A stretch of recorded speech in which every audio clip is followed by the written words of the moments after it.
Hello, and welcome to the Bowling Green State University cross country course talk. I have a lot of experience with this place. As I went to Bowling Green, I am back in the day when you were actually allowed to make good use of a golf course by running on it. And I've had quite a few adventures on the only hill besides the overpasses in a 15 to 20 mile radius, taking cafeteria trays and sledding down it. So I'm pretty familiar with this course and how it's set up. Here at the start, keep in mind we're going to have 20 or so teams lined up in a pretty narrow start area. Once again, like last week, there's going to be a lot of kids that are going to go out too fast. It's a long, flat straightaway, and they're going to go out too fast here. And as we hit the 800 mark, this corner right here will be quite valuable from a visual standpoint, not only at the beginning of the race, but also at the end. As you're going along here, you're going to make a hard right turn when you hit I-75, which is right here.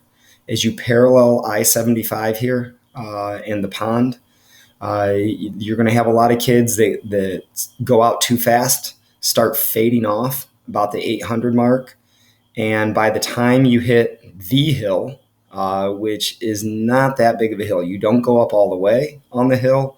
You just go around what used to be the putting green. As this is a reclaimed golf course, and they've repurposed it exclusively for a cross-country course. The hill right here that you'll see, it's going to be right around the 1,200 meter mark. So 3/4 of a mile in, you'll hit this hill. If a kid hasn't burned off yet, that went out too fast, they're going to see this hill. They're going to think it's a monster, and it's not.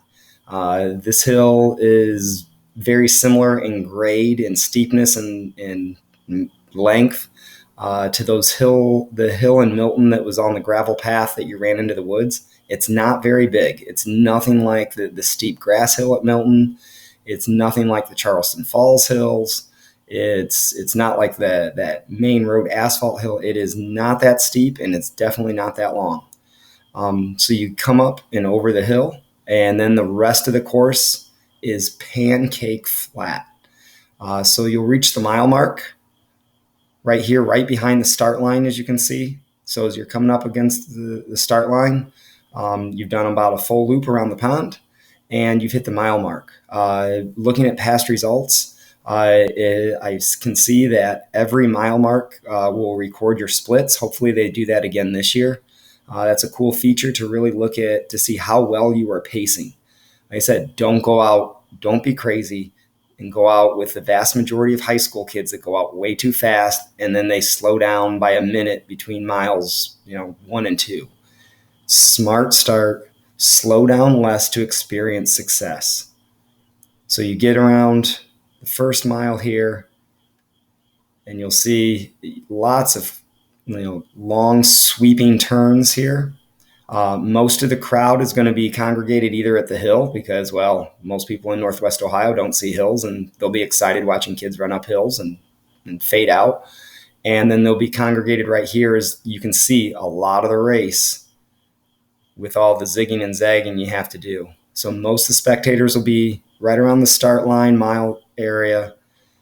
You go behind the finish line here, and this is going to be about halfway through the race. As you come around this curve around the finish line, know you are about halfway done. It's really time to have a good second half part of your race and pass some people. A lot of those kids that go out too fast now will be good and tired, and you're coming around the 3K mark, which is about the length of Lost Creek. You'll probably be faster than you were at Lost Creek, just because besides the little hill 3/4 of a mile in, this course is as flat as can be. Once you hit the 2 mile mark, which once again, hopefully it will record your split. Once you hit that 2 mile mark, there will be very few, if anybody, around this backside of the course.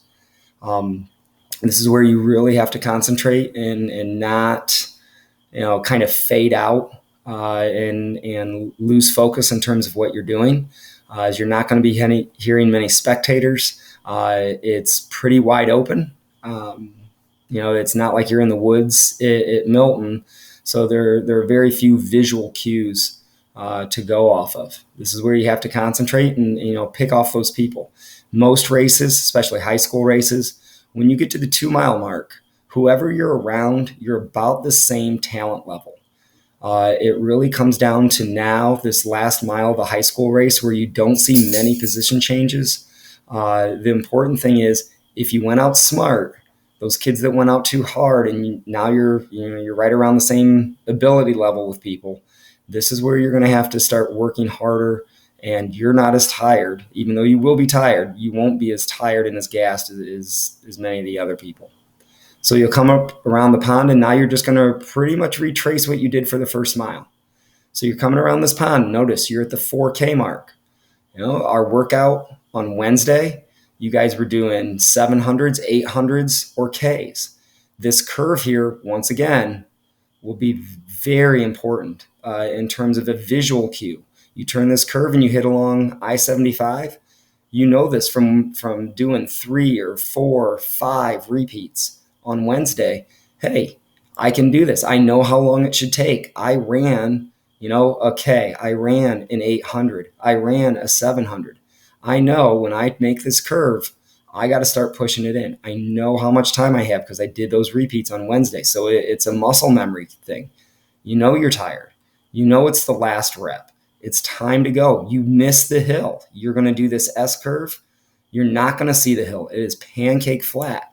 So I want you to go, build speed around the turn, get faster. You hit this S curve. You come around the last pond, and it is a long straight. We're talking about a 400-meter or so finish till you get to the end of the race. Once again, it should have your mile mark split, so you don't have to worry about that 30 to 50 second or so difference.